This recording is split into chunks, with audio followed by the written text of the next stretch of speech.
Iyo, kamusta kayo mga friends kong malulupet? Long time no see. Maraming salamat sa mga nag-aabang mga friends. At pasensya na kayo at ako sadya hindi agad nakakapag-upload. Hindi ako makalabas ng bahay paminsan-minsan.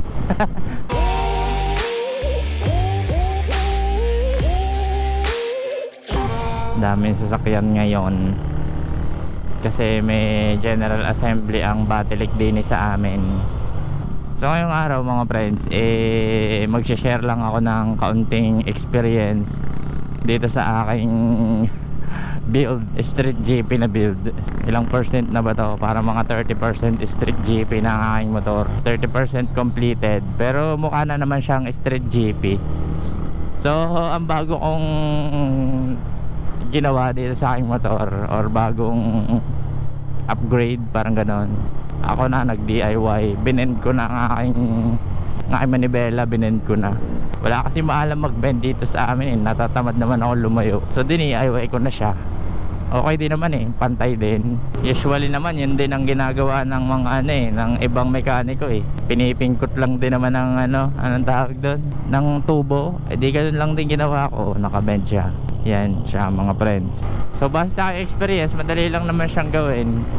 So punta lang kayo sa flat na area, and talagang pantay na pantay, pantay lang siya. So punta lang kayo sa flat na area, center stand, tapos tanggalin nyo yung mga handle grip, mga bar end, mga ganyan. Tsaka itong throttle, tanggalin nyo yung throttle. Tapos yun, pingkot-pingkotin nyo lang, hanap kayo ng metro. Kailangan may metro para sukatin nyo sa sahig kung pantay na ba siya.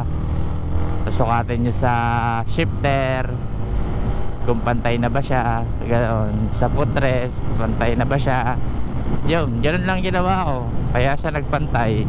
Tapos pingkot-pingkot unti-unti hanggang sa magpantay. Yun. So nakakadagdag talaga siya ng angas, ng tindig. Talagang parang ang sarap niyan tingnan pag nakabend. Pero syempre may downside yan.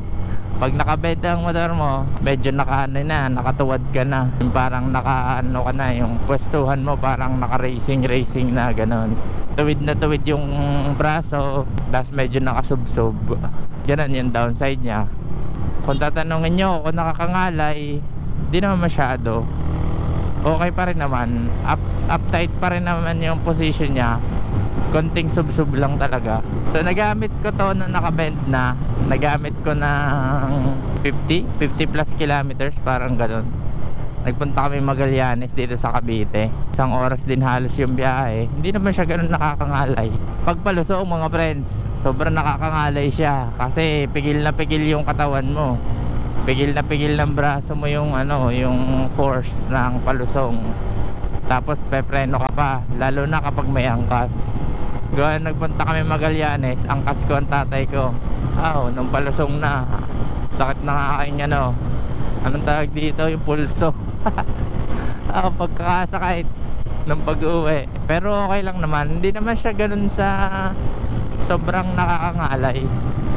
Talagang mapupwersa lang ang ang braso mo. Pero goods naman mga friends, solid. Dati naman kasi yung Honda Wave ko 110R, nakabend rin. So hindi na rin bago sa akin tong ganitong nakabend. So ngayon syempre testingin natin ulit kung nakakangalay siyang ibiyahe ng mag-isa.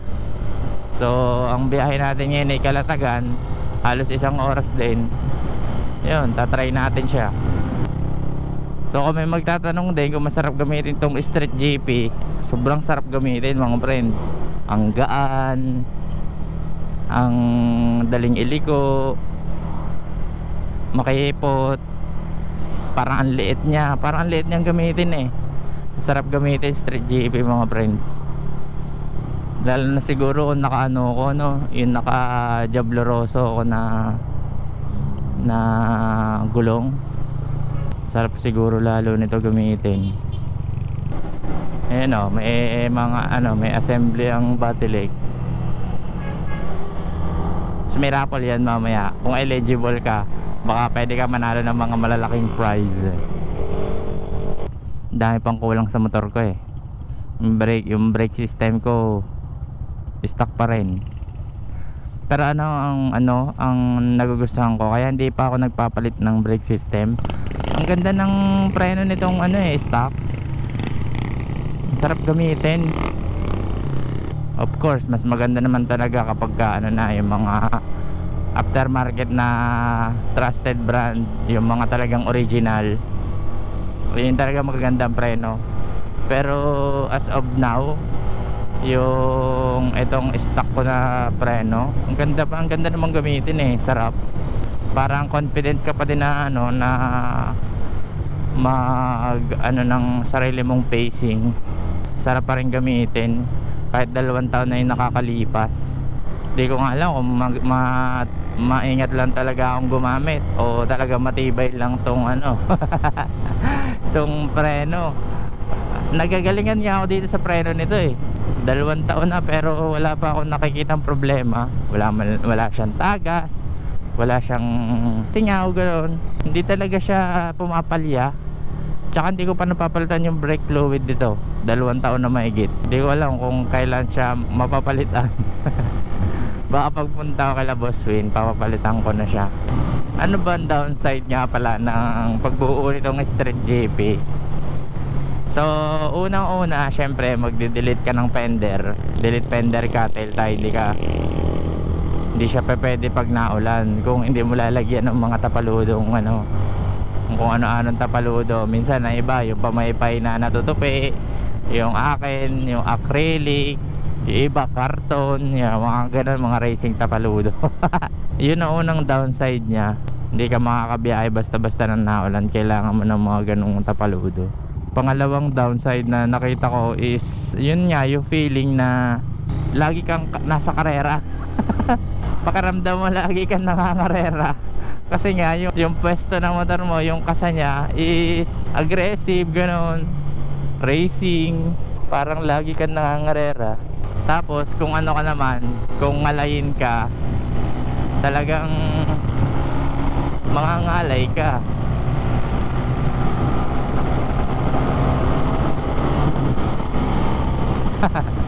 Ayos ito mga friends, Aerox Turbo, Aerox V3. Ganda ng puwit to. Teka, dito sa kabila tingnan natin. Yan Aerox V3. Shoutout kay sir. Isa siya sa mga kauna-unahang naka-purchase. Ganda ganda ng likod pala angas. Videoan natin si sir. Ganda ng puwitan. Angas. Nakakita na agad tayo ng Aerox V3. Nagte-trending siya sa Pilipinas gawa nga bago Tapos Aerox, ang dami nag-aabang niyan dito sa Pilipinas. Testing tong Raider kanina nakita ko layo di ako makadiretso. Nakita ko yung Aerox. Ganda ng Aerox. Dito lang tayo sa likod. Chill ride lang tayo. Ganda ng panahon ngayon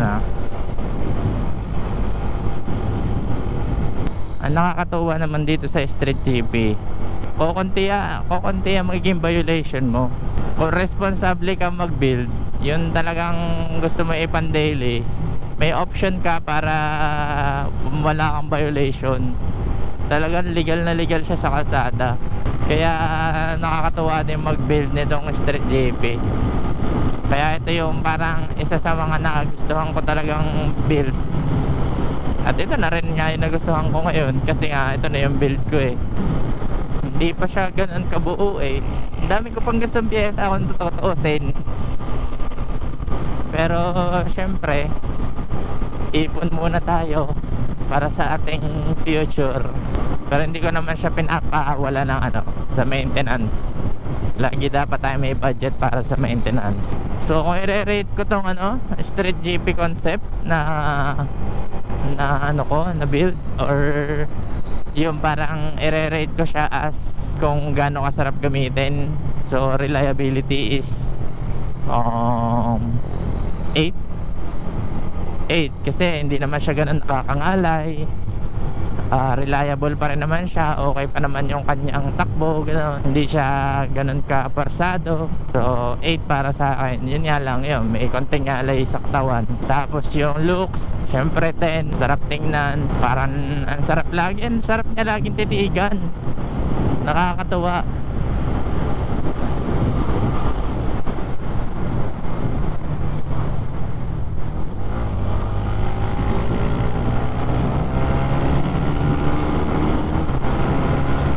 Nakakatawa lang na na ang sarap niya laging tingnan, parang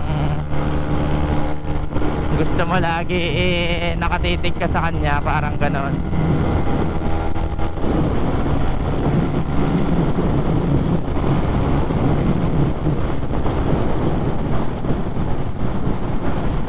Lalo na kapag ka umaga, ay omsim. Omsim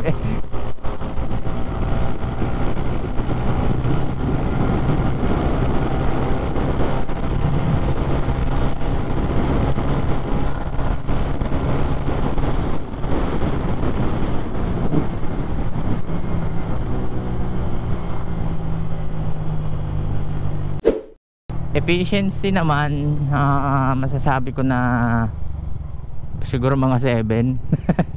Katako sa gasolina pagka naka-pipe. Syempre, sarap ba naman bombitin, sarap birain, sarap gumaspol pag naka-pipe. Yo, kaya para sa efficiency, 7. Matipid pa rin naman siya. Kaso nga lang, yun nga, napapasarap ka ng bira kapag naka-pipe. So, hindi siya efficient para sa akin. Efficient pala siya, hindi lang ganun ka sobrang taas. Sa convenience, siguro mga 7 din. Hindi siya convenience kasi Hindi siya convenient kasi pagka tag-ulan, hindi mo siya magamit ng maayos. So kaya nga tayo nagmotor, para makapaglabas-labas tayo, makapag-service, service natin. Pero wala, hindi talaga kaya pagka tag-ulan. Hindi siya convenient pag tag-ulan, mga friend. Pero kung ikakabit nyo naman tapaludo nyo, okay lang naman, street GP pa rin naman yan. Isa nga lang sa parang itinuturing na requirements ng street GP, yung tail tidy. Pero hindi naman siya required. So yun lang naman mga friends, konting discussion or insights lang about street GP concept. So itong motor ko is itutuloy ko na to as street GP. So kung magkaroon man ako ng bagong motor, itong motor na to hindi ko iaalis sa akin. Itutuloy ko siya hanggang mabuo ko siya ng buong buo na street GP concept. Street GP all the way. Gaganda pa naman ng mga pyesa ng Racing Boy. So yun lang mga friends, sana nagustuhan nyo tong content na to. Sana may napulot kayo kahit pa paano. Dito na lang nagtatapos ang ating vlog. Maraming salamat sa mga nag-aabang at sa patuloy na nanonood ng ating mga vlog. Maraming salamat sa pagsubaybay sa journey natin. So ayun lang mga friends, maraming salamat ulit. At may konti lang ulit akong paalala na maghinay-hinay kasi may naghihintay sa ating bahay.